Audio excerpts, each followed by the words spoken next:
దేవుని ఆరాధించుకు ఇప్పుడు వచ్చిన మీ అందరికీ నా హృదయపూర్వకతలను సమర్పిస్తున్నాను. గతంలో మనము ఒక అంశాన్ని చదవడానికి ప్రారంభించాం. అది మీకు జ్ఞాపకం ఉందనుకుంటున్నా. నీతిమంతుల మీద నిష్కారణమైన నిందలు అనే ఒక తలరాత కింద కొన్ని విషయాలు మనం చదవడానికి నిర్ణయించుకున్నాం. పరిచయంగా నీతిమంతులు ఎవరు, నీతిమంతుల మీద నిందలకు మూలం ఏమిటి, నీతిమంతుల మీద వేయు ఆ నిందల యొక్క ఉద్దేశం ఏమిటి, నాలుగవదిగా నీతిమంతుల మీద వేయు ఆ నిందలు ఎట్టివైనవి అనే 4 విషయాలు క్లుప్తంగా పరిచయంలో మనం చూడటం అనేది జరిగింది.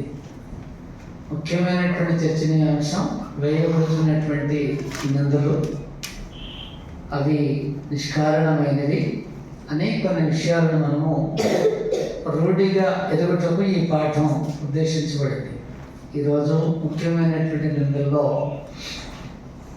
ఒక నింద ఏమైనదో, అది ఏ విధంగా నిష్కారణమైనదో కొద్దిసేపు మీకు తెలియజేసి నా ఈ సమయాన్ని ముగించేటటువంటి ప్రయత్నం చేస్తాను. లోకంలో అనేకులు గతంలో మనం చెప్పుకున్నట్టు దేవుని మీద, దేవుని కుమారుడైన యేసుక్రీస్తు మీద, దేవుని ఆత్మ అనగా పరిశుద్ధాత్మ మీద, దేవుని గ్రంథము మీద ఎన్నో నిందలు వేస్తున్నటువంటి వారు ఉన్నారు. ప్రత్యేకించి దేవుని పిల్లలైనటువంటి క్రైస్తవుల మీద కూడా రకరకాల నిందలు మోపుతున్నటువంటి మనుషులు ఈ లోకంలో ఉన్నారు. అందులో 2 వర్గాల వారు ఉన్నారు. ఒకరు క్రైస్తవేతరులని చెప్పబడేవారు, మరొకరు క్రైస్తవులని చెప్పబడేవారు కూడా నీతిమంతులైన దేవుని పిల్లల మీద నిందలు వేస్తున్నటువంటి పరిస్థితులు ఉన్నాయి. ఇప్పుడు క్రైస్తవేతరులు నీతిమంతుల మీద వేస్తున్న నిందలు ఏంటనేది మన ముఖ్యమైనటువంటి చర్చనీయాంశం కాదు. క్రైస్తవులను చెప్పుకుంటూనే క్రైస్తవుల మీద నిందలు వేస్తున్నటువంటి కొద్దిమంది లోకంలో ఉన్నారు. వారు వేస్తున్నటువంటి నిందలు అనేకంగానే ఉన్నాయి. కొంచెం లోపలికి వెళ్ళి మనం చూస్తే. కాబట్టి క్రైస్తవులను చెప్పుకుంటూ క్రైస్తవేతరుల నుండి బైబిల్ పరిచయం చేసినటువంటి క్రైస్తవుల మీద వారు వేస్తున్నటువంటి నిందలలో ఒక నింద ఎలా ఉంది అని అంటే, ఈ లోకంలో క్రీస్తు సంఘము అని తమను తాము పరిచయం చేసుకుంటున్నటువంటి గుంపు ఒకటి ఉంది, ప్రజలు ఒకటి ఉన్నారు. వారు మేము క్రీస్తు సంఘమని, మేమే క్రీస్తు సంఘమని, ఎవరైనా రక్షించబడితే క్రీస్తు సంఘంలోనే ఉండాలని, ఎవరైనా పరలోకం ప్రవేశించబడితే వారు క్రీస్తు సంఘమందే ఆశాంతం జీవితాలను కొనసాగించాలని, వారు చెప్పుకునేటటువంటి క్రీస్తు సంఘం ఏదైతే ఉన్నదో దానికి వెలుపటి ఉన్న వారు ఎవరో క్రైస్తవులు కారని ఇలా ప్రకటించేటటువంటి గుంపు ఒకటి ఉంది. వారు కల్ట్ అంటే అబద్ధ బోధను బలీయంగా నమ్మి ఎవరు చెప్పినా ససేమిరా వినటువంటి ఒక గుంపు ఉన్నారు. వారి విషయంలో మీరు జాగ్రత్త అనే ఒక నింద వేయడం అనేది జరిగింది. చాలామంది ఆ దిశగా మాట్లాడుతున్నారు. ఈ మధ్య హితబోధ అని ఒక టీము బయలుదేరింది మన ఆంధ్ర తెలంగాణలో. దానికి నాయకులు బహుశా, అంటే నేను అనుకోవటం, అది నిజం అబద్ధం నాకు తెలియదు, విభు అని ఒక మిత్రుడు దానికి నాయకుడిగా ఉన్నాడేమో అని నేను అనుకుంటున్నా. అంటే ఎక్కువ శాతం ఆయనే మాట్లాడుతుంటారు. ఆ టీంలో ఇంకా కొంతమంది ఉన్నారు. పాపం వాళ్ళు కూడా క్రైస్తవులని చెప్పుకుంటున్నటువంటి ఈ ప్రజలలో కొన్ని సంస్కరణలు జరగవలసి ఉన్నది. ఆ సంస్కరణలు జరగడానికి మనము నడుం కట్టాలి. తెలుసో తెలియకో చాలామంది బైబిల్ని అపార్థం చేసుకుని తప్పుత్రోవలో ఉన్నారు. అందరికైనా మనం ఎరిగిన సత్యాన్ని నేర్పించాలి అనే దిశగా పాపం వాళ్ళు పనిచేస్తున్నారు. వారికి ఏమర్థమైందో దాన్ని వారు బలంగా నమ్ముతున్నారు. అదే సత్యమని వాళ్ళు చాలా రూఢిగా ఉన్నారు. దాన్ని ప్రజల్లోనికి తీసుకుని వెళ్ళడానికి వాళ్ళు ప్రయత్నం చేస్తున్నారు. ఆ క్రమంలో క్రీస్తు సంఘము అని చెప్పుకునేటటువంటి ప్రజలు క్రీస్తు ద్వారా ఉనికిలోనికి రాలేదని, క్రీస్తు ద్వారా ఉనికిలోనికి వచ్చినటువంటి సంఘం మొదటి శతాబ్దంలో యెరూషలేములో ప్రారంభమై యూదయ సమరయ భూదిగంతముల వరకు విస్తరించినటువంటి సంఘము కాలక్రమంలో అంతరించిపోయిందని, ఇప్పుడు క్రీస్తు సంఘం అని చెప్పుకునేటటువంటి ప్రజా గుంపు 17వ శతాబ్దం మధ్య చివరిలో అలెగ్జాండర్ క్యాంబెల్, థామస్ క్యాంబెల్ అనేటటువంటి వ్యక్తుల ద్వారా ఉనికిలోనికి తేబడిందని, కాబట్టి ఇప్పుడు క్రీస్తు సంఘం అని తమను తాము పరిచయం చేసుకునేటటువంటి ప్రజలు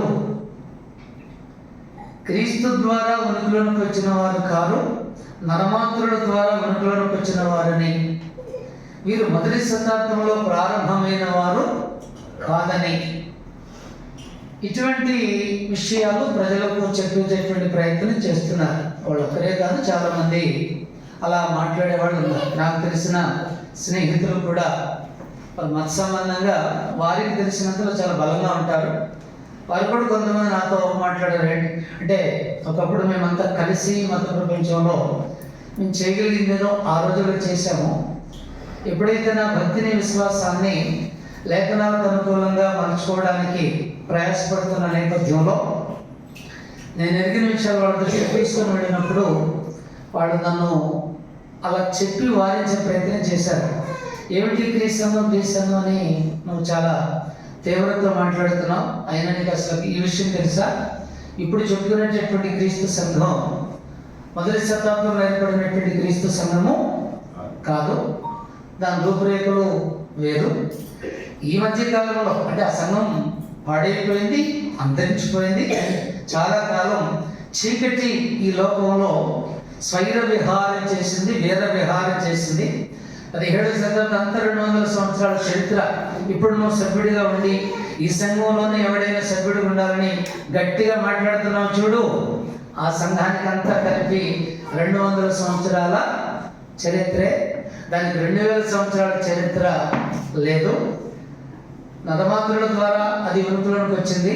అయినప్పుడు అది చెప్పే అనేకమైనటువంటి సంగతులు లేఖన విరుద్ధమైనటువంటి సంగతులు. నువ్వేదో మెరుగయ్యాను అనుకుంటున్నావు, కానీ నువ్వు ఒక రకంగా పాడయ్యావు, మళ్ళీ నువ్వు మార్పు చెందని నాతో మాట్లాడినటువంటి నా స్నేహితులు కూడా ఉన్నారు కొంతమంది. ఇటువంటి విషయాలు బలంగా తెలియచేయబడుతున్నాయి. నేను చెప్పేది మీకు అర్థమవుతుందా? ఏం చెప్తున్నారు?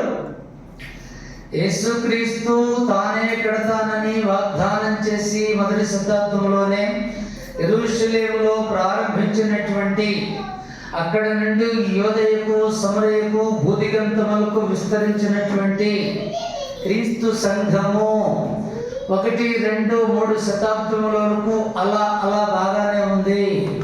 4వ శతాబ్దం వచ్చిన తర్వాత అక్కడి నుంచి కాలం గడుస్తూ ఉండగా ఆ సంఘం పాడైపోయింది, ఆ సంఘం ఉనికిలో లేకుండా పోయింది. చీకటి యుగం ఒకటి వచ్చేసింది. కాబట్టి మీరు క్రీస్తు సంఘం అని దేనినైతే ఇప్పుడు పరిచయం చేస్తున్నారో ఈ సంఘము ఆ సంఘము కాదు. ఆ సంఘం వేరు, ఈ సంఘం వేరు అనే విషయాన్ని చాలా బలంగా నమ్మడము, ప్రజలకు చెప్పడం అనేది జరుగుతుంది. ఇప్పుడు క్రీస్తు సంఘం అని చెప్పుకునేటటువంటి ప్రజ వాళ్ళు చెప్తున్నది ఏమిటంటే అదొక అబద్ధ బోధన బలంగా నమ్మినటువంటి గుంపు. దాన్ని మార్చుటకు ఎంత ప్రయత్నించినా ఎప్పటికీ మారనటువంటి గుంపు. ఆ గుంపుతో ఆ ప్రజతో జాగ్రత్త అని చెప్పి అనేకులను వాళ్ళు ప్రేరేపిస్తూ ఉన్నారు. అందులో బిబు టీం ఉన్నారు, ఒకవేళ బిబు గారే నాయకుడు అయితే, ఇంకా రకరకాల టీములు ఉన్నాయి, రకరకాల నాయకులు ఆ దిశగా పని చేస్తున్నారు. అయితే ఇది నిజమేనా? దీన్ని మనం ఆలోచించాలి. అది నిజమా? ఇప్పుడు మనం సోషల్ మీడియా యుగంలో ఉన్నాం కదా, ప్రవాహంలో వచ్చేస్తున్నాయి సందేశాలు విపరీతంగా. మనకు సంగతులు సరిగా తెలియకపోతే ఆ ప్రవాహంలో పడి మనం కొట్టుకుపోయేటటువంటి ప్రమాదం చాలా చాలా ఉంది. ఎన్ని జాగ్రత్తలు తీసుకున్నా కొంతమంది కొట్టుకుపోతారు, అది వేరే విషయం. సరే, ఏది ఏమైనా విషయాలు చూడటం అనేది మనకు చాలా అవసరం. ఇక విషయంలోనికి మనము వస్తే, వాళ్ళు చెప్తున్నట్లుగా నిజంగా మొదటి శతాబ్దంలో క్రీస్తు ద్వారా ప్రారంభమై అపొస్తలుల సేవ ద్వారా విస్తరించినటువంటి క్రీస్తు యొక్క సంఘం అంతరించిపోయిందా? అలా జరిగిందా? దానికి అసలు బైబిల్ ఏమంటోంది అనే దాన్ని ఇప్పుడు మనము ఆలోచన చేయబోతున్నాం. రైట్? పరమందున దేవుడు నెబుకద్నెజరు అనే బబులోను చక్రవర్తికి తన సందేశాన్ని బయలుపరిచారు. నెబుకద్నెజరు కలవరంతో ఒకరోజు తీవ్రంగా ఆలోచించి పడుకున్నాడు. ఇంత విశాలమైనటువంటి నా సామ్రాజ్యం, ఇంత ఘనమైనటువంటి బబులోను పట్టణం, నేను చనిపోయిన తరువాత నా తదనంతరం ఇదంతా ఏమైపోతుంది అనేటటువంటి కలవరముతో వేదనతో పడుకున్నాడు. ఆ రాత్రి దేవుడు తన మనస్సులోని సందేశాన్ని, దేవుడు నిర్ణయించినటువంటి భవిష్యత్తునంతటిని నెబుకద్నెజరుకు కళ ద్వారా తెలియచేశాడు. దేవుడు అనుగ్రహించినటువంటి కళ, దానికి సంబంధించిన భావం నెబుకద్నెజరు తనకు తానుగా తెలుసుకోలేకపోయాడు. ఆ కళ యొక్క భావం ఏమిటి, అది నాకు ఎలా వచ్చింది, అది నాకు ఎందుకు వచ్చింది, అసలు అది నాకు ఏం చెబుతుంది అనే దాన్ని తాను తెలుసుకోవడానికి బబులోనులో తన పోషణలో తన సంరక్షణలో ఉన్నటువంటి జ్ఞానులందరినీ, గారడి విద్య తెలిసిన వారిని అందరినీ పిలిపించి విషయాన్ని చర్చించేటటువంటి ప్రయత్నం చేశాడు. బబులోను యొక్క జ్ఞానులకు, కల్దీయ దేశం ఉన్నటువంటి జ్ఞానులకు ఎవరికి కూడా ఆ కళ యొక్క భావం చెప్పడం సాధ్యపడలేదు. అంటే నెబుకద్నెజరు ఏం చేశాడంటే, కళ చెప్పకుండా మర్చిపోయాడు ఏమో తెలియదు, కళను కూడా మీరే చెప్పాలి, దాని భావాన్ని కూడా మీరే చెప్పాలి. కళను చెప్పగలిగితే భావాన్ని చెప్పగలిగే సామర్థ్యం మీకుందని నాకు అర్థమవుతుంది. కాబట్టి కళను చెప్పండి, కళ భావాన్ని చెప్పండి, రెండు చెబితేనే సరి, లేదంటే తలలు లేచిపోతాయని చెప్పి ఆజ్ఞను జారీ చేశారు. వాళ్ళందరూ చాలా కలవరాటంలోనే రాజుతో చెప్పారు, రాజా, ఈ విధంగా భూలోకమందు ఎక్కడ ఎప్పుడు సంగతులు విచారించిన వారు లేరు. కళ చెబితే కళ భావాన్ని జ్ఞానమైన మేము చెప్పగలం, కానీ కళను కూడా చెప్పడం జరిగినటువంటి పని. అలా చెప్పాలి అని అంటే అది దేవతలకు మాత్రమే సాధ్యం, అది మా వల్ల కాదని చెప్పి చేతులు ఎత్తేశారు. లేపండి మొత్తాన్ని, వీడి దేశానికి అనవసరం, ఉపాయంగా కాళ్ళ గడపడానికి ప్లాన్ చేశారు, చంపండి మొత్తం అని చెప్పి రాజు ఆజ్ఞని జారీ చేశారు. కట్టు వెళ్ళిపోతుంది, జ్ఞానం యొక్క తలలు తుంచుకుంటారు. అదే సమయంలో యోధా బాలుడు, నలుగురు రాజవంశీయులు, తత్వజ్ఞానం తెలిసిన వారు, కల్దీయుల సకల విద్యలను అభ్యసించినటువంటి యోధా యువకులు ఉన్నారు. దానియేలు, షడ్రకు, మెషకు, అబేద్నెగో. కత్తి వాళ్ళ దగ్గరికి వెళ్ళినప్పుడు దానియేలు చెప్పాడు, ఆ అధికారుడు దయా చక్రవర్తితో మాట్లాడే అవకాశాన్ని కల్పించాడు. మర్మములు బయలుపరచగలిగినటువంటి దేవుడు పరలోకమందు ఒకడు ఉన్నాడు. ఆయన దగ్గర విచారణ చేస్తే సంగతులు తేటపడతాయి. దేవుని అడిగి తెలుసుకోవడానికి, దేవుడు చెప్పిన సందేశాన్ని చక్రవర్తికి వినిపించడానికి ఒక అవకాశం మాకు ఇప్పించమని చక్రవర్తికి చెప్పండి అన్నప్పుడు రాజు అవకాశాన్ని కల్పించాడు. దానియేలు తన స్నేహితులకు తెలియజేశాడు పరిస్థితి ఇదని. నలుగురు దేవుని సముఖంలో ప్రార్థన చేశాడు. దేవుడు ఆ విషయాన్ని దానియేలుకు బయలుపరిచాడు. తదనంతరం రాజుతో విషయాన్ని మాట్లాడుతూ వచ్చాడు. దానిని మనం చదివాం. దానియేలు గ్రంథం 2వ అధ్యాయం 32 నుంచి 44 వరకు ఉన్న భాగాన్ని సోదరులు చదివి మనకు వినిపించారు. అదంతా చెప్పడం మొదలుపడదు. నెబుకద్నెజరు పాలిస్తున్నటువంటి సామ్రాజ్యం బబులోను సామ్రాజ్యం. నా తదనంతరం ఇదంతా ఏమైపోతుంది అనేది కదా చక్రవర్తి యొక్క దిగులు. దేవుడు చెప్పాడు, దేవుని యొక్క ఆలోచనలో 4 ప్రపంచ సామ్రాజ్యాలు ఉన్నట్టు. మొదటి సామ్రాజ్యము బబులోను సామ్రాజ్యం. అంటే అంతకు మునుపు అశ్షూరు కూడా దరిదాపు చాలా భాగాన్ని పాలించింది. బబులోను నుంచి అశ్షూరును నాశనం చేసి బబులోను హీరో అయింది. నా తర్వాత ఏంటనే నెబుకద్నెజరు యొక్క చింతకు దేవుడు విషయాన్ని చెప్పాడు. సమస్తము దేవుని యొక్క అధీనంలో ఉన్నాయి. ఇప్పుడు ఈ అధికారాన్ని, ఈ ప్రభుత్వాన్ని, అంటే మనుషులు నివసించే ఏరియా అంటే దరిదాపు భూమండలం మీద ఉన్నటువంటి మనుషులు, జంతువులు, పక్షులు సమస్తాన్ని దేవుడే మీ వశం చేశారు. మీ తదనంతరం మీకంటే తక్కువైనటువంటి సామ్రాజ్యం ఒకటి వస్తుంది. దాని తర్వాత 3వ సామ్రాజ్యం ఒకటి వస్తుంది. దాని తర్వాత బలమైనటువంటి 4వ సామ్రాజ్యం ఒకటి వస్తుంది. అది కొన్ని విషయాల్లో బలంగా ఉంటుంది, కొన్ని విషయాల్లో నీరసంగా ఉంటుంది. ఆ సమయంలో పరలోకమందున్న దేవుడు ఒక రాజ్యమును స్థాపించను. దానికన్నిటికీ నాశనము కలగదు. ముందు చెప్పిన రాజ్యములన్నీ పాడైపోతాయి, అది మాత్రం యుగ యుగములు నిలుచును అని చెప్పాడు. విషయం అర్థమవుతుందా? కాబట్టి దేవుని యొక్క భవిష్యత్తు ప్రణాళికలో తాను సంకల్పించినటువంటి రాజ్యం ఒకటి ఉంది. అది వెలుగులోకి వచ్చిన తర్వాత అది శాశ్వతంగా ఉంటుంది, అది యుగ యుగములు ఉంటుంది. బబులోను సామ్రాజ్యం ఉనుకులో లేకుండా పోయినట్టు మాదీయ పారసీక రాజ్యం కాలగర్భంలో కలిసిపోయినట్టు, గ్రీకు సామ్రాజ్యం అంతరించిపోయినట్టు, రోమా సామ్రాజ్యం ధూళిలో కలిసిపోయినట్టు దేవుడు స్థాపించబోయేటటువంటి రాజ్యము అలా ఉనికిలో లేకుండా పోయేది కాదు. అది శాశ్వతమైనది, దానికన్నిటికీ నాశనం కలగదు. బబులోను సామ్రాజ్యాన్ని మాదీయ పారసీక సామ్రాజ్యం నాశనం చేసింది. మాదీయ పారసీకాన్ని గ్రీకు సామ్రాజ్యం నాశనం చేసింది. గ్రీకు సామ్రాజ్యాన్ని రోమా సామ్రాజ్యం నాశనం చేసింది. ఆ విధంగా దేవుడు స్థాపించలేనటువంటి రాజ్యాన్ని ఎవడు ఎప్పుడు నాశనం చెయ్యలేడు. దానికన్నిటికీ నాశనము కలుగుదు. దాని ఏరిక అటువంటి వాడు. కాబట్టి దేవుడు స్థాపించినటువంటి రాజ్యానికి ఎన్నటికీ నాశనం లేదు, అది యుగ యుగములు నిలుచునని చెప్పాడు. ఏమిటి ఆ రాజ్యము? రోమా సామ్రాజ్యం ఉనికిలో ఉండగా దేవుడు స్థాపించినటువంటి ఆ రాజ్యం ఏమిటని బైబిల్ను మనం అడిగితే గతంలో చాలాసార్లు మనం చూసాం. దేవుని రాజ్యమును గురించి బైబిల్ ఏం చెబుతుందో అవగాహన లేనటువంటి వ్యక్తులు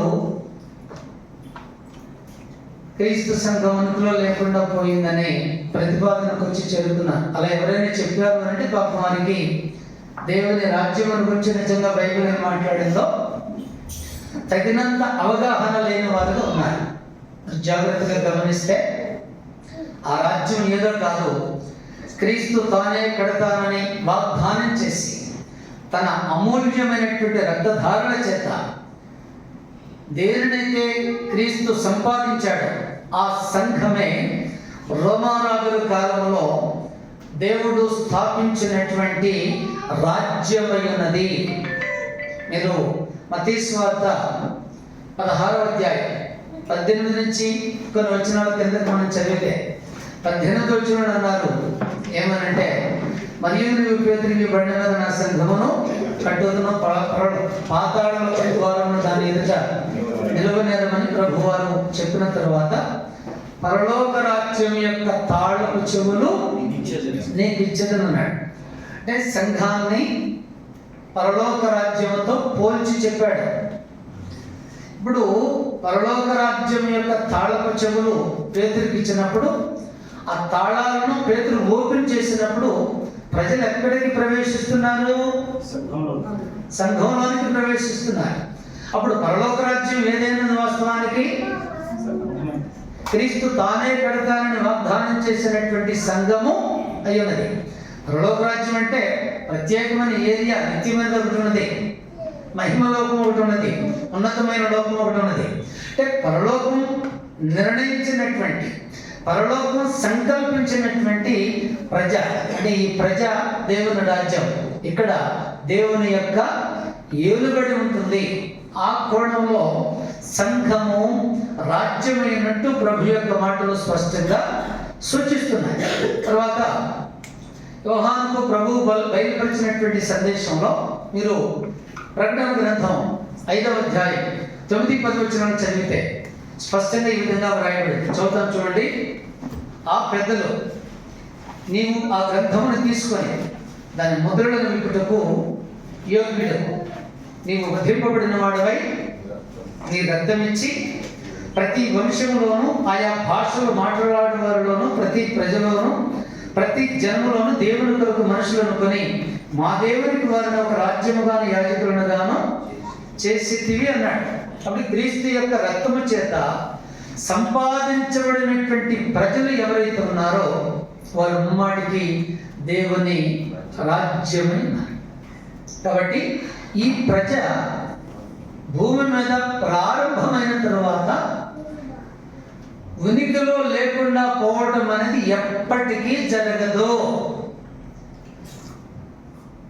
చేతి సహాయం లేకుండా తీయబడినటువంటి రాయి సర్వభూతలమంతా విస్తారమైపోతుంది. విగ్రహమంతా చిన్న ఘనములై ధూళిలో కలిసిపోయింది. చేతి సహాయం లేకుండా తీయబడిన రాయి అంటే ఏ నరమాత్రుని ప్రమేయం లేకుండా సాక్షాత్ దేవుని మూలమైనటువంటి ఆ రాజ్యము అది విస్తరించడమే తప్ప అంతరించడం అనేది దాని స్వభావము కాదు. అది విషయం. కాబట్టి సంఘం క్రీస్తు తానే వాగ్దానం చేసి తన రక్తధారణ చేత సంపాదించినటువంటి సంఘం దేవుని రాజ్యం, పరలోక రాజ్యం యుగ యుగములు నిలుస్తుంది. అది ఎన్నటికీ నాశనం లేనిదైనదని మరి దేవుడు తన బయలుపాటులో నెబుకద్నెజరుకు చెప్పాడు. నెబుకద్నెజరుకు అది నేరుగా అర్థం కాలేదు.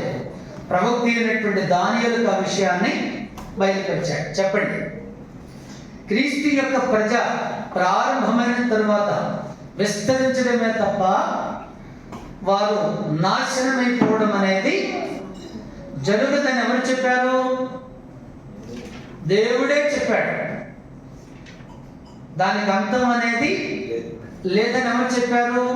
దేవుడే చెప్పాడు. కాబట్టి ప్రజలకు ఎప్పటికీ నాశనం లేదు అనేది మనం గుర్తించాలి. రెండు, ఇప్పుడు ఆ రాజ్యం మీద రాజెవరు? సంఘం దేవుని రాజ్యం అంటున్నాం కదా. ఆ రాజ్యాన్ని పాలించే పాలకుడు ఎవరు అని అంటే యేసుక్రీస్తు. మీరు సిలువ వేసిన ఈ యేసునే దేవుడు ప్రభువుగాను క్రీస్తుగాను నియమించిన అన్నాడు. ఇప్పుడు ఈ పాలకుని యొక్క పాలనను గురించి కూడా దేవుడు ముందుగానే చెప్పాడు. మీరు ఒకసారి దానియేలు గ్రంథానికి తిరిగి రండి. ప్రకటనలో ఉన్నాం కదా, అక్కడ నుండి దానియేలు గ్రంథము 7వ అధ్యాయానికి మీరు వచ్చేస్తే 2వ అధ్యాయంలోనేమో నెబుకద్నెజరు కోణంలో నుంచి దేవుడు తన సంకల్పాన్ని బయలుపరిస్తే 7వ అధ్యాయంలో దానియేలు వైపు నుంచి సంగతిని దేవుడు తెలియజేస్తున్నాడు. దానియేలు గ్రంథం 7వ అధ్యాయము 13 నుంచి చదువుతాం చూడండి. రాత్రి కలిగిన దర్శనములను నేను ఇంకా చూచుచుండగా ఆకాశ మేఘారూఢుడై మనుష్య కుమారుని పోలిన యొక్కడు వచ్చి ఆ మహావృద్ధులకు వారి సన్నిధిని ప్రవేశించి ఆయన సముఖమునకు తేబడిన సకల జనులను, రాష్ట్రములను, ఆయా భాషలు మాట్లాడేవారును ఆయనను సేవించినట్లు ప్రభుత్వమును, మహిమయు, ఆధిపత్యమును ఆయనకి ఇవ్వడెను. ఆయన ప్రభుత్వము శాశ్వతమైనది. అండర్లైన్ చేయి, ఎవడైనా అండర్లైన్ చేయాలి దీన్నే. ఆయన ప్రభుత్వము శాశ్వతమైనది, అదన్నిటికీ 2-3 శతాబ్దాల్లో ఉన్నది. తర్వాత తొలగిపోయినది అనేవాడు దేవునికి అడ్డం చెప్తున్నాడు. అవునా? గట్టి చెప్పాలి బాయ్, చదవండి మళ్ళీ ఒకసారి. ఆయన ప్రభుత్వము శాశ్వతమైనది, అదన్నిటికీ తొలగిపోదు. ఆయన రాజ్యము ఎప్పుడునూ లయము కాదు అన్నాడు. 2-3 శతాబ్దాల్లో యేసు ప్రభువుగా ఉన్నమాట వాస్తవమే, కానీ ఆ తర్వాత ఇంకెవరో ప్రభు అయిపోయారు అనే నినాదం క్రీస్తు సంఘం ఉనికిలో లేకుండా పోయింది అన్నవారు దానిని స్థాపిస్తున్నారు. ఇప్పుడు పాలకుని యొక్క పాలన గురించి ఏం చెప్పింది బైబిల్ అని అంటే, క్రీస్తు యొక్క పాలన శాశ్వతమైనది, క్రీస్తు యొక్క పాలన ఎన్నటికీ లయము కానిదై ఉన్నది. దేవుడు ఎప్పుడైతే ఆయనకు ప్రభుత్వాన్ని, ఆధిపత్యాన్ని ఇచ్చాడో, మళ్ళీ ఆయన తిరిగి దేవునికి అప్పగించేంత వరకు ఆ పాలన తొలగిపోవడానికి అవకాశం లేదు. మీరు ఒకసారి కొరింథీయులకు రాయబడినటువంటి మొదటి పత్రిక 15వ అధ్యాయం 24 నుంచి కొన్ని వచనాలు మనం చదవాలి. మేధావులను చెప్పుకునే అమాయకులు చాలా మంది ఉన్నారు మత ప్రపంచంలో. తెలుగులో ఉన్న సరళంగా ఉన్న దేవుని మాటలు అర్థం చేసుకోలేని మేధావులు ఉన్నారు కొంతమంది. చదవండి ఒకసారి 24 నుంచి. అటు తర్వాత సమస్తమైన ఆధిపత్యమును, ఆయన సమస్తమైన ఆధిపత్యమును, సమస్తమైన అధికారమును, బలమును కొట్టివేసి తన తండ్రి అయిన దేవునికి రాజ్యమును అప్పగించు. అప్పుడు అంతము అంటే దేవుని చేత క్రీస్తుకు రాజ్యము అప్పగించబడింది. మీరు కిందకి కొన్ని వచనాలు చదవండి, అదే భాగాన్ని చదివితే ఒకసారి చూడండి. కొరింథీయులకు రాయబడిన మొదటి పత్రిక 15వ అధ్యాయం 24 నుంచి మనం చదవడం ప్రారంభించాం కదా. 27కి నేరుగా వచ్చేస్తే, దేవుడు సమస్తమును క్రీస్తు పాదముల కింద లోపరిచించును, సమస్తము లోపరచబడి ఉన్నదని చెప్పినప్పుడు ఆయన సమస్తమును లోపరిచిన వాడు తప్ప సమస్తమును లోపరచబడి ఉన్నదన్న సంగతి విషయమే అన్నాడు. అంటే దేవుడు క్రీస్తుకు సమస్త అధికారాన్ని, సమస్త ప్రభుత్వాన్ని అప్పగించాడు. ఒకరోజు క్రీస్తు దేవుడు తనకు అప్పగించిన అధికారాన్ని తిరిగి దేవునికి అప్పగిస్తాడు. ఎప్పుడిది? కడపట నశింపజేయబడి శత్రువు నశింపజేయబడిన తర్వాతే అది జరుగుతుంది. కడపట నశింపజేయబడి శత్రువు ఎవరు? మరణం. భూమి మీద మనుషులు మరణిస్తున్నారు అని అంటే మరణం ఆగిపోయిన క్షణాన్నే యేసు తన ప్రభుత్వాన్ని తిరిగి దేవునికి అప్పగిస్తాడు. అర్థమవుతుందా? కాబట్టి క్రీస్తు ప్రభువు యొక్క పాలన, ప్రభుత్వము, అధికారము శాశ్వతంగా ఉంటాయి అని దేవుడు దానియేలుకు చాలా స్పష్టంగా తెలియజేశాడు. దానియేలుకే కాకుండా దేవుడు ఏ వంశంలోనైతే జన్మించడానికి నిర్ణయించారో ఆ వంశకర్త అయినటువంటి దావీదుతో దేవుడు ఇలా చెప్పాడు. మీరు ఒకసారి కీర్తన 89కి తిరిగి వస్తే, సమయం అయిపోతుంది, జాగ్రత్తగా గమనించండి. కీర్తన 89 దావీదుకు దేవుడు చేసినటువంటి వాగ్దానంలో ఈ విషయం ఉంది. ఏం చెప్పారు ఆయన అంటే, 34 నుంచి చదువుతున్నాను చూడండి. నా నిబంధనను నేను రద్దుపరచను, నా పెదవుల గుండా బయలువెళ్ళిన మాటను మార్చను. అతని సంతానము శాశ్వతముగా ఉండుననియు, అతని సింహాసనము సూర్యుడున్నంత కాలము నా సన్నిధిని ఉండుననియు, చంద్రుడున్నంత కాలము అది నిలుచుననియు, మెంట నుండి సాక్షి నమ్మకం ఉన్నట్లు అది స్థిరపరచబడుననియు, నా పరిశుద్ధతతోడని నేను ప్రమాణం చేసి దావీదుతో నేను అబద్ధమాడను అని చెప్పాడు. దావీదు వంశంలో జన్మించినటువంటి క్రీస్తు ప్రభువు ద్వారా ఈ వాగ్దానం దావీదుకు నెరవేర్చబడుతున్నది. సూర్యుడున్నంత వరకు, చంద్రుడున్నంత వరకు దావీదు వంశంలో నుంచి వచ్చినటువంటి మెస్సియా సింహాసనాసీనుడై పరిపాలన చేయాలి. మొదటి 3 శతాబ్దాల్లో సూర్యుడు నుండి 4వ శతాబ్దంలో సూర్యుడు లేడా భూలోకానికి, చంద్రుడు లేడా? రెండే విషయాలు. క్రీస్తు సంఘం 1-2 శతాబ్దాల్లో ఉన్నది, ఆ తర్వాత లేదన్నవాడు అయినా అబద్ధికుడే ఉండాలి, లేదా దేవుడైనా అబద్ధికుడే ఉండాలి. దేవుడు ఏం చెప్పాడు దావీదుతో? సూర్యుడు ఉన్నంత వరకు దావీదు కుమారుడైన యేసుక్రీస్తు యొక్క పాలన ఉంటుంది, చంద్రుడు ఉన్నంత వరకు ఉంటుంది. నా తోడని, నా పరిశుద్ధత తోడని నేను ప్రమాణం చేస్తున్నా అంటే దేవుని యొక్క ప్రమాణాన్ని రద్దు చేయగలిగినటువంటి మగాడు ఎవడొచ్చాడు అసలు చెప్పవలసి ఉంటుంది. అంటే క్రీస్తు 2-3 శతాబ్దాలు ఉంది, తర్వాత లేదు, మరలా 17వ శతాబ్దంలోనే మళ్ళీ వచ్చింది, అది కూడా సరైనది కాదు అనేటటువంటి ప్రబుద్ధులంతా ఈ ప్రవచనాలకు సంబంధించినటువంటి నెరవేర్పు, అవి ఆటంకపరచబడిన విధానం న్యాయంగా చెప్పాల్సినటువంటి పరిస్థితులు ఉంటాయి. ఏది ఏమైనా దేవుని మాట సత్యం. దానియేలుతో చెప్పాడు, దావీదుతో చెప్పాడు, సాక్షాత్తు దేవుడే, నేను నియమించినటువంటి రాజు యొక్క పాలన శాశ్వతంగా ఉంటుందని చెప్పాడు. కాబట్టి దేవుని రాజ్యము అనగా క్రీస్తు యొక్క సంఘం అంటే ఆ ప్రజలు ఉనికిలోకి వచ్చిన తర్వాత వారెప్పటికీ, కొంతమంది తొలగిపోతే తొలగిపోవచ్చు, అది వేరే విషయం. అసలు ఒక్క క్రీస్తు సంఘ సభ్యుడు కూడా భూమి మీద లేకుండా పోవటం అనేది జరగనటువంటి పని. అది మాట్లాడేది.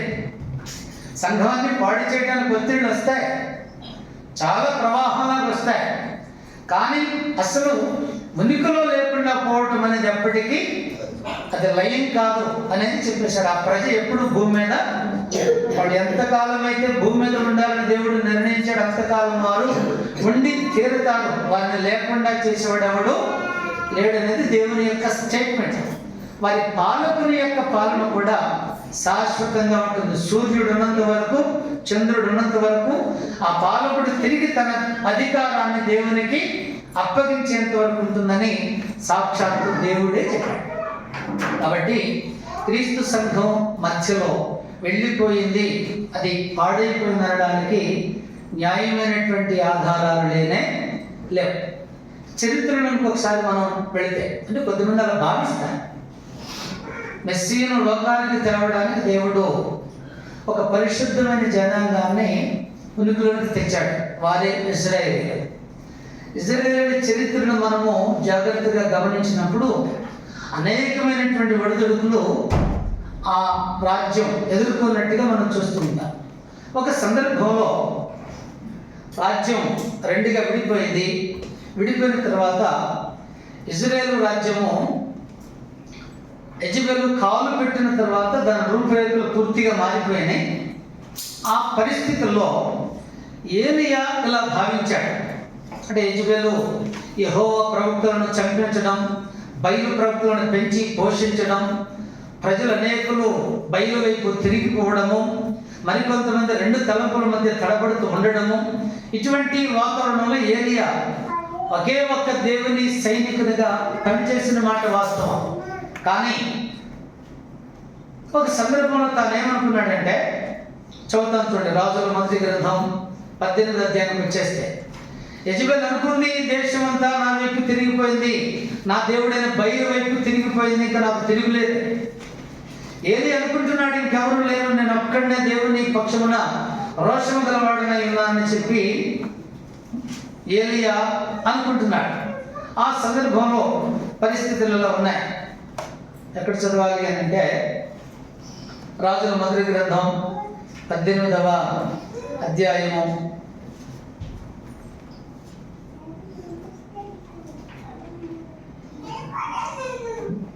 18వ అధ్యాయం 36 నుంచి చదువుతున్నాను. ఓకేనా? ఇంకా చదవాలి, వేరే చదవాలి. 19వ అధ్యాయం, సారీ నేను వచనం తప్పు చెప్పాను. 19వ వచనం, రాజుల మొదటి గ్రంథం 19వ వచనం. ఎక్కడి నుంచి చదువుదాము? దిగులకు భయపడి ఒక చోట దాపున్నాడు. 9 నుంచి లేదంటే 8 నుంచి. అతడు లేచి భోజనం చేసి ఆ భోజనం చేత 4 రాత్రులు కూడా ప్రయాణం చేసి దేవుని పర్వతమాన్ని పేరు పెట్టుకున్న హోరేబునకు వచ్చి అచ్చట ఉన్న యొక్క గుహలో చేరి బస చేశాను. యెహోవాకు అతనికి ప్రత్యక్షమై, ఎలియా, ఇచ్చటి నీవేమి చేయుచున్నావని అతని అడుగుగా, అతడు, ఇశ్రాయేలు వారు నీ నిబంధనను త్రోసివేసి నీ బలిపీఠములను పడగొట్టి నీ ప్రవక్తలను ఖడ్గము చేత హతం చేసి సైన్యములకు అధిపతియు దేవుడునకు యెహోవా కొరకు మహారోషం గలవాడనై నేను ఒకడును మాత్రమే మిగిలి ఉండగా వారు నా ప్రాణమును కూడా తీసివేటుకై చూచుచున్నారని మనం చేశాను. నేను ఒక్కడనే ఉన్నాను రోషం కలిగి నీ కొరకు, నన్ను ఒక్కడిని కూడా నాశనం చేయడానికి వాళ్ళు ట్రై చేస్తున్నారు అని ఏలియా మాట్లాడుతూ ప్రాణ భయంతో దాక్కున్నటువంటి సందర్భంలో దేవుడు ఏం చెప్తున్నాడు అని అంటే 14 నుంచి మనం ఒకసారి చదువుదాం చూడండి. అందుకని అంటే ఏలియాతో మాట్లాడుతున్నాడు. ఇశ్రాయేలు వారు నీ నిబంధనను త్రోసివేసి నీ బలిపీఠములను పడగొట్టి నీ ప్రవక్తలను ఖడ్గము చేత హతము చేసి సైన్యములకు అధిపతియు దేవుడునకు యెహోవా కొరకు మహారోషము గలవాడనై నేను ఒకడును మాత్రమే మిగిలి ఉండగా వారు నా ప్రాణం తీర్చుకే చూచున్నారని చెప్పాను. అప్పుడు యెహోవా అతనికి సెలవిచ్చినదేమనగా నీవు మరలి అరణ్య మార్గమున దమస్కునకు పోయి దానిలో ప్రవేశించి సిరియా దేశం మీద హజాయేలునకు పట్టాభిషేకం చేయము. ఇశ్రాయేలు వారి మీద నిమిషి కుమారుడైన యెహూకు పట్టాభిషేకం చేయము. నీకు మారుగా ప్రవక్త అయ్యుటకు ఆబేల్ మెహోలవాడైన షాపాతు కుమారుడైన ఎలీషాకు అభిషేకము చేయము. హజాయేలు యొక్క ఖడ్గమును తప్పించుకున్న వారిని యెహూ హతము చేయును. యెహూ యొక్క ఖడ్గమును తప్పించుకున్న వారిని ఎలీషా హతము చేయను.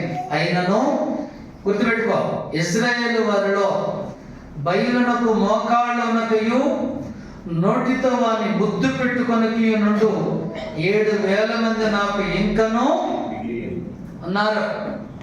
ఏలియా తెలియదు ఆ సంగతి, తానే అనుకుంటున్నాడు 7,000 మంది ఇంకా మిగిలి ఉన్నారు. ఎవరు లేరు, ఒక్కడే ఉన్నాడు, వాడు కూడా ఫినిష్ అయిపోతాడు కొద్దిసేపట్లో అనుకున్నటువంటి తరుణంలో అమాయకంగా ఆలోచన చేయదు.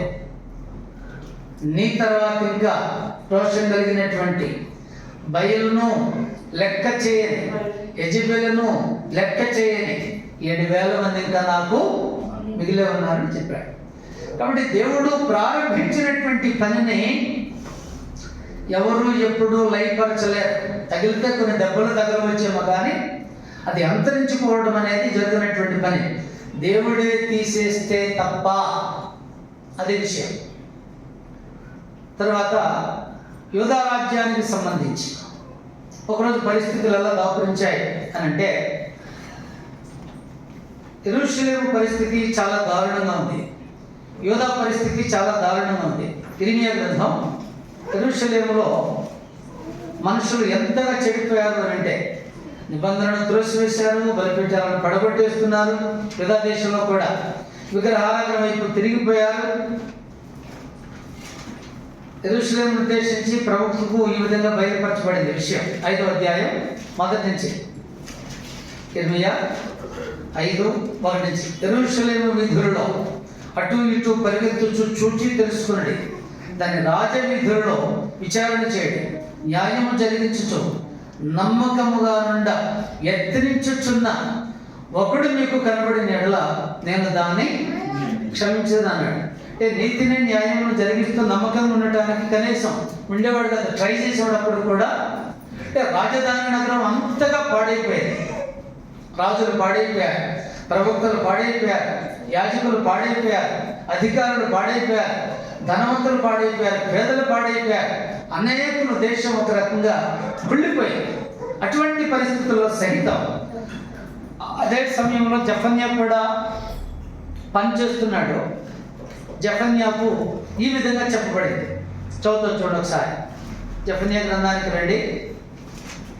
ఏమీ లేదనుకున్నటువంటి పరిస్థితుల్లో కూడా జెఫన్యా గ్రంథం 2వ అధ్యాయం మొదటి నుంచి. సిగ్గుమాలిన జనులారా, పేజీ నంబర్ తెలుసా? అంటే మిమ్మల్ని మిమ్మల్ని కానీ అన్న సిగ్గుమాలిన జనులారా ఇక్కడ వచ్చిన ఉంది, అది పాటలకు సంబంధించింది. పేజీ నంబరు చెప్తున్నా, 773, 2వ అధ్యాయం మొదటి నుంచి. సిగ్గుమాలిన జనులారా కూడిరండి, పొట్టు గాలికి ఎగురునట్లు సమయం గతించుచున్నది, విధి నిర్ణయము కాకమునిపే యెహోవా కోపాగ్ని మీ మీదికి రాకమునిపే, మిమ్మల్ని శిక్షించుటకై యెహోవా ఉగ్రత దినము రాకమునిపే కూడిరండి. దేశంలో సాత్వికులై ఆయన న్యాయ విధులను అనుసరించు సమస్త దీనులారా యెహోవాను వెలుగుడి. వెతికి వినియోగ గల వారి నీతిని అనుసరించిన ఒకవేళ ఆయన ఉగ్రత దినమున మీరు దాచబడదురు అన్నాడు. ఉన్నారా కొంతమంది సాత్వికులై దీన మనస్కులై దేవుని నీతిని అనుసరించడం ప్రయాసపడే వాళ్ళు ఉన్నారా? వాళ్ళే దానియేలు, మెషకు, షడ్రకు, అబెద్నెగో, యెహెజ్కేలు, ఇర్మీయా సంగతి ఏంటిది, ఇర్మీయా, ఇలాంటి మహనీయులు చాలా మంది ఉన్నారు. దేశం పాడైపోయిన మాట వాస్తవమే. శేషం ఇప్పుడు కూడా మిగిలే ఉన్నది. అది నీడ. క్రీస్తు యొక్క సంఘము నిజ స్వరూపము. దీన్ని జ్ఞాపకం పెట్టుకోవాలి. ఇప్పుడు ఈ లేఖనాలు అన్నిటిని బట్టి గట్టి దెబ్బేదో తగిలినప్పటికీ శేషం ఎప్పుడు ఉంటూనే ఉంటారు. దీన్ని బైబిల్ చెప్తుంది, మనము నమ్మాలి. అలాగే దేవదూత చెప్పాడు, మరి ఒక ప్రత్యక్షమైనప్పుడు ఏం చెప్పాడు అంటే క్రీస్తు యొక్క పాలన గురించి చెప్పాడు. ఈ స్టేట్మెంట్లు మనం వినాలి జాగ్రత్తగా. క్రీస్తు లేదండి, మధ్యలో వచ్చిందండి, అలా చెప్పేవారికి చాలా ప్రశ్నలు ఉన్నాయి. లూకాసు వార్త 1వ అధ్యాయం 30-29 చదివిద్దామా? ఆమె ఆ మాటకు బహుగా తొందరపడి ఈ శుభవచనం ఏమిటని ఆలోచించుకుని చూడగా దూత, మరియా భయపడకు, దేవుని వలన నీవు కృప పొందితివి. ఇదిగో నీవు గర్భము ధరించి కుమారుని కని ఆయనకు యేసుని పేరు పెట్టుదు. ఆయన గొప్పవాడై సర్వోన్నతుని కుమారుడు అనబడును. ప్రభువైన దేవుడు ఆయన తండ్రి అయిన దావీదు సింహాసనమును ఆయనకి ఇచ్చును. ఆయన యాకోబు వంశస్థులను యుగ యుగములు ఏలును. ఆయన రాజ్యము అంతము లేనిదై ఉండునని ఆమెతో చెప్పాను. దేవదూత ఏం చెప్పాడు? ఆయన రాజ్యము యుగ యుగములు ఉంటుంది, అంతము లేనిదై ఉంటుందని చెప్పాడు దేవదూత. మధ్యలో ఎవడో వచ్చాడు, దాన్ని పాటు చేశాడు, అంతమైపోయింది అనేది ఈ దేవదూత యొక్క ప్రకటనకు వ్యతిరేకమైనటువంటి గుర్తుపెట్టుకోవాలి. ప్రభు కూడా పరలోకానికి వెళ్ళే దినమున తన అపొస్తలులకు గొప్ప ఆజ్ఞను జారీ చేసినప్పుడు, సర్వలోకానికి వెళ్ళండి, సర్వసృష్టికి సువార్తను ప్రకటించండి, సకల జనులను శిష్యులుగా చేయండి, తండ్రి యొక్క కుమారుని యొక్క పరిశుద్ధాత్మ యొక్క నామములకు వారికి బాప్తిస్మం ఇచ్చుచు ఏ ఏ సంగతులు నేను మీకు ఆజ్ఞాపిస్తున్న వాటన్నిటినీ గైకొనవలెనని వారికి బోధించండి అని చెప్పిన తర్వాత, ఇదిగో యుగ సమాప్తి వరకు సదాకాలం మీతో కూడా నేను ఉన్నాను అని చెప్పాడు. అంటే ప్రభు యొక్క పని ప్రారంభమైన తర్వాత యుగ సమాప్తి వరకు అది జరుగుతుంది. సదాకాలం ఆయన వారితో ఉంటాడు. ఇప్పుడు కొన్నాళ్ళు ప్రభు పని లేదనుకోండి, అంటే ప్రభు సదాకాలం ఉన్నాడు, తూచ్ నాట్ బీసీ అని మధ్యలో ఆగిపోయాడా? మరి ఏంటో చెప్పేది ఆలోచించాల్సినటువంటి అవసరం.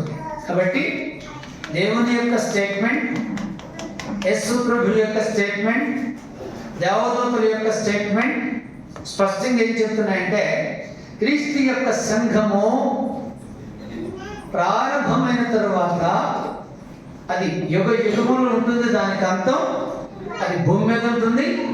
భూమికి ఆవల ప్రభు మరలా ప్రత్యక్షమైనప్పుడు వచ్చి ఆ సంఘాన్ని తీసుకుని వెళ్ళిపోతాడు. అది మళ్ళీ దేవునితో యుగ యుగములు పరలోకమందు నిత్యమైనటువంటి మహిమను అనుభవిస్తూ ఉంటుంది. దానికి భూమి మీద అంతం లేదు, పరలోకమందు అంతం లేదు. కొద్దిమంది విశ్వాసంలో నుంచి తొలగిపోవచ్చు. కొద్దిమంది ఈ విశ్వాసంలో నుంచి తొలగిపోయినంత మాత్రాన, కొద్దిమంది దుర్నీతి బంధకాలలో చిక్కుకున్నంత మాత్రాన అసలు సంఘమే అంతరించిపోయిందనేటటువంటి ప్రతిపాదన ముమ్మాటికి అబద్ధమైనదై ఉంటుంది, సత్యం ఎదుట నిలువజాలనదై ఉంటుంది. ఇది గుర్తుపెట్టుకోవాలి. ఇప్పుడు చెప్పండి, క్రీస్తు సంఘం మధ్యలో లేకుండా పోయిందా? అలా పోవడానికి అవకాశం ఉందా? అలా పోదని దేవుడు యేసు చెప్పిన తర్వాత, దేవదూతలు చెప్పిన తర్వాత, దేవుడు గతంలో ప్రారంభించినటువంటి పనిని ఆయన శాశ్వతంగా నిలబెడుతూ వచ్చాడో సాక్ష్యాలు మన ఎదురు ఉన్న తర్వాత క్రీస్తు సంఘం మధ్యలో అంతరించిపోయింది అనేటటువంటి ప్రతిపాదనను నిందనాలా? నిష్కారణమైన నిందన అంటే న్యాయమైనటువంటి కారణాలు లేకుండా నిందించడమా? కుట్రేంటి? నిందల యొక్క ఉద్దేశం ఏంటనే చూశాం కదా. అంటే రక్షించబడవలసిన వారు రక్షించబడకుండా ఉండనట్లు, రక్షించబడిన వారు వారి రక్షణలో నుంచి తొలగిపోయేటట్టు అపవాది సేన, స్వార్థపరతతో కూడినటువంటి మనుషులు ఈ లేనిపోయిన నిందలన్నింటినీ ప్రభు యొక్క సంఘం మీద వేస్తూ ఉన్నారు. సరే, ఇప్పుడు ప్రశ్న ఏంటంటే, సరే క్రీస్తు సంఘం అంతరించిపోయింది, అలెగ్జాండర్ క్యాంబెల్, థామస్ క్యాంబెల్ క్రీస్తు సంఘాన్ని ఇంట్లో తెచ్చేది ఇప్పుడు చెప్పుకునేది అనుకుందాం. మరి మిగతా శాఖలన్నీ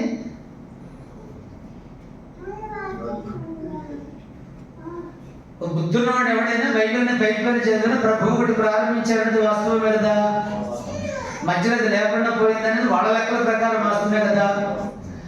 ఇప్పుడు క్రీస్తు సంఘం చెప్పినది ఎలాగైతే మానవీయ మూల నుంచి మధ్యలో వచ్చిందో, మరి మిగతా మంది ఏమై ఉండాలి? మరి దీనికి క్రీస్తు సంబంధం లేనప్పుడు అసలు క్రీస్తు ఏ సంఘానికి సంబంధం ఉంది ఇప్పుడు? అంటే ఇప్పుడు మరి గుంపులు ఏంటి? అసలు ఏం జరుగుతుంది భూమి మీద? అసలు ఎందుకు నువ్వు పొడిచేది ఏంటి? మరి క్రీస్తు సంబంధం లేదు కదా. నువ్వు చెప్పేదనుకుందా క్రీస్తు సంబంధం? దాని లెక్కల ప్రకారం ఏది లేదు కదా. మరి మీ టీం ఎలా వచ్చింది అసలు ఇంట్లోకి? దానికి మూలం ఏమిడు? మరి క్రీస్తు మీకు సంబంధం ఏంటి? పోనీ ఇప్పుడు ఉన్నటువంటి వాటిలో మరి క్రీస్తుతో సంబంధం ఉన్నది పోనీ అదని చెప్పాలి కదా తిన్నగా. ఇది కాదు మరి ఏది ఉన్నాడు ప్రపంచంలో మనగడవాడు, అది తేల్చి చెప్పేవాడు. బైబిల్ తీసి ఇన్ని వందల వేల గుంపుల్లో సరే క్రీస్తు సంఘం చెప్పుకునే దాన్ని తీసేయండి, మరి ఇంకేదో లేఖనాలను అనుసరించడం కానీ చెప్పాలిగా. అడగని చెప్తారా? ఫోన్ చేయండి, తీసి కుదురుగా సమాధానం చెప్తే నాకు చెప్పిస్తా. నిజం తింగర మానసికంగా పాడైపోయారు మనుషులు.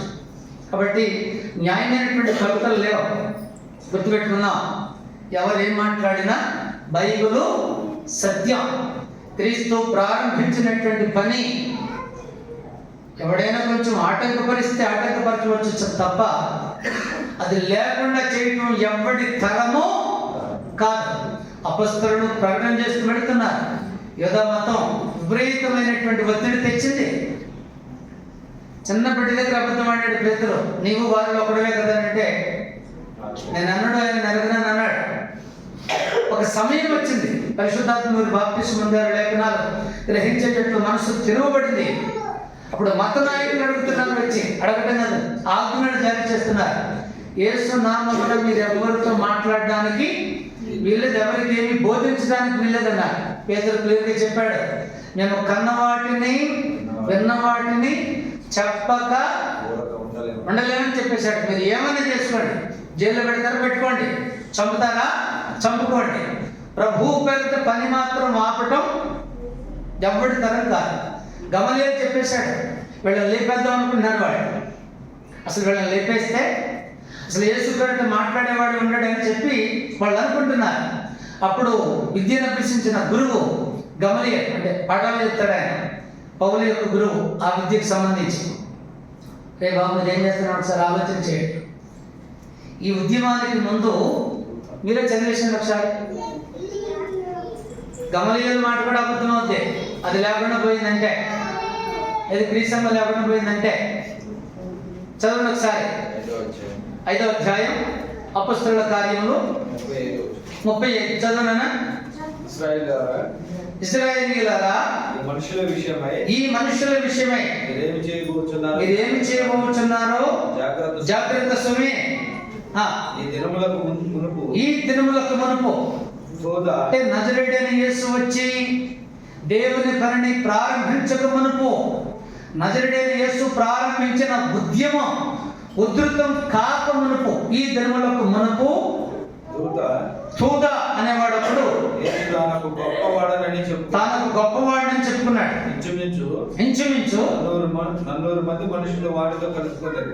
400 మంది అంటే 400 మంది అతనితో కలిశారు. ఆ ఉద్యమంలో వాడు చంపబడ్డాడు. వానికి లోబడిన వారందరూ చెదిరి వ్యర్థులైపోయారు. వానికి తర్వాత జనసంఖ్య దినములలో గలిలయుడైన యోధాను ఒకడు వచ్చి ప్రజలను తనతో కూడా తిరుగుబాటు చేయ ప్రేరేపించను. వాడు కూడా నశించను, మనకు లోబడిన వారందరూ చెదిరిపోయాయి. కాబట్టి నేను మీతో చెప్పినదేమనగా, ఈ మనుషుల జోలికి పోక వారిని విడిచిపెట్టుటే, ఈ ఆలోచన అయినను ఈ కార్యమైనను ఏది యేసు ప్రారంభించిన పని, యేసు పక్షమున అపోస్తలుడు చేస్తున్నటువంటి పని, ఈ ఆలోచన ఈ కార్యము మనుష్యుల వలన కలిగినదాయన అది వ్యర్థమైపోతుంది. ముందు వచ్చిన 2 గ్రూపుల వలె దేవుని వలన కలిగినదాయన మీరు వారిని వ్యర్థపరచలేరు. మీరు ఒకవేళ దేవునితో పోరాడు వారు అవుదురు సుమే. క్రీస్తు సంఘాన్ని ఉనికిలో లేకుండా ఎవడైనా చేశాడు అని అంటే వాడు దేవునితో పోరాడి విజేతయ్యాడు. దేవుడు అయిపోయాడు. ఇప్పుడు నువ్వు నమ్మే దేవుడు ఎవడ సంఘం దశలో ఈ సంఘం భూమి మీద లేకుండా పోయిందా? అర్థం పర్థం లేకుండా మాట్లాడుతున్నారు మనుషులు. క్రీస్తు సంఘానికి వ్యతిరేకంగా ఎవడైనా పోరాడుతుంటే ఎవరితో పోరాడుతున్నారు? నేను సర్వశక్తి గల దేవుడును, నాకు అసాధ్యమైన దేశంలో కలగని దేవుడు ఏదైతే సవాల్తో చెప్పాడో అవన్నీ అబద్ధాలను ప్రూవ్ చేస్తున్నాడు. ఎవడాడు?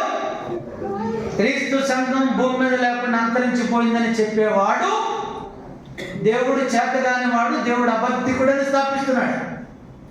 మహాభక్తుల్లా కలరగిస్తాడు. అదేం జరుగుతుంది? క్లియర్గా చెప్పాడు. మానవీయమైన మూలం నుండి వచ్చిన ఏ ఉద్యమైన కాలగర్భంలో మావో వచ్చినప్పుడు స్టార్ట్ చేశాడు. ఇప్పుడు మన కేంద్ర ప్రభుత్వం ఏం చెప్తుంది? అయిపోయింది మావోయిజం, అరణ్యాల నుంచి వచ్చేస్తున్నారు బయటికి. హిడ్మా లేపేశారు ఈ మధ్య. చూస్తున్నారా విషయాలు? దేశంలో ఏం జరుగుతుందో తెలిసినదా? మావోయిజం అయిపోయింది. మావోయిస్టులు అందరూ ప్రభుత్వానికి లొంగిపోతున్నారు. అది ఉండొచ్చు, పోవచ్చు, చాలా వస్తాయి, పోతాయి. అటువంటిదా క్రీస్తు యొక్క సంఘం? కాదు కదా. కాబట్టి సంఘం కొన్నాళ్ళు ఉంది, ఆ తర్వాత లేదు, ఆ తర్వాత ఇంకేదో వచ్చింది అనేవన్నీ కూడా పిచ్చి మాటలుగా బైబిల్ పరిగణిస్తుంది. అవి కేవలం నిష్కారణమైనటువంటి నిందలు. అంటే ఇప్పుడు క్రీస్తు సంఘం అన్నటువంటి మీరంతా సరైనటువంటి బోధలో లేదు, సరైనటువంటి విశ్వాసంలో లేదు, మీరు నడిచే నడక దైవికమైనటువంటి మూలాన్ని కలిగి లేదు. నేను చెప్పేది నిజం. కాబట్టి మీరు అక్కడి నుంచి ఏం చేయాలి? వాళ్ళ వెబ్సైట్లో పెట్టారు క్రీస్తు చర్చ్ ఆఫ్ క్రైస్ట్ యొక్క భిన్నమైన బోధలు. నిజంగా మీ భిన్నమైనవా కాదా మనం చదివితే తెలుస్తుంది. అతని కళ్ళలో చూసి భిన్నమైన అంటున్నాడు. క్రీస్తు కళ్ళలో నుంచి, దేవుని కళ్ళలో చూస్తే తెలుస్తాయి సంగతులు. కాబట్టి ఇటువంటి నిందలు ఎన్నో ఉన్నాయి. వాటిని మనం నమ్మవలసినటువంటి అవసరం. చెప్పండి, క్రీస్తు సంఘం ఎప్పుడు స్టార్ట్ అయింది? మొదటి శతాబ్దం మధ్యలో. అది ఎప్పటి వరకు ఉండాలి? సూర్యుడు ఉన్నంత వరకు ఉండాలి, చంద్రుడు ఉన్నంత వరకు ఉండాలి. అసలు సంఘం భూమి మీద లేకుండా పోతే అసలు భూమి ఉండదు. అందులో ఏ విధమైనటువంటి అనుమానమే లేదు. కాబట్టి సంఘం మధ్యలో లేదు అనేది అబద్ధం. ఇప్పుడున్నది క్రీస్తు సంఘం కాదు అనేది కూడా పచ్చి అబద్ధం. అసలు అదంతా తీసేయి. బైబిల్ ఎదుర్కొంది. బైబిల్ యొక్క కథనం ప్రకారం సంఘానికి సంబంధించి ఏముందో చదివినా సరిపోతుంది కదా. కాబట్టి విషయాలు చాలా తేటగా సరళంగా ఉన్నాయి. ఎవరు ఏం చెప్పినా మన విశ్వాసాన్ని మనము వదులుకోవాల్సినటువంటి అవసరం లేదు. క్రీస్తు ప్రారంభించిన పని శాశ్వతమైనటువంటి పని. దాన్ని పాడు చేయడానికి అపవాదకుని సేన ఎన్నో ప్రయత్నాలు చేసినా దేవుడు సర్వశక్తిమంతుడు. అపవాది శక్తిమంతుడే కానీ సర్వశక్తిమంతుడు కాడు. దేవునికి ఎప్పుడు విజయం, క్రీస్తుకే ఎప్పుడు విజయం, దేవుని ప్రజలకే విజయం. అపవాదికి అతని సేనకి ఎప్పుడు కూడా ఓటమి అనేది బైబిల్ స్థాపిస్తోంది. కాబట్టి నిందలను పట్టించుకోకుండా సత్య స్థాపన కొరకు నడుం కట్టి అందరూ కూడా పనిచేయాలని మనసారా కోరుతూ శ్రద్ధగా సహకరించిన మీకు వందనాలు సమర్పిస్తున్నా. ప్రభు చేతుల మరోసారి ఇంకా కొన్ని నిందలు ఉన్నాయి, వాటిని కూడా మనము లేఖనాల వెలుగులో సర్వే చేసి వినగలిగిన వారికి సత్యం చెబుదాం. కొంతమందినైనా ఉద్యమంలోనికి ప్రవేశించేటట్లు ప్రేరేపిద్దాం. Thank you.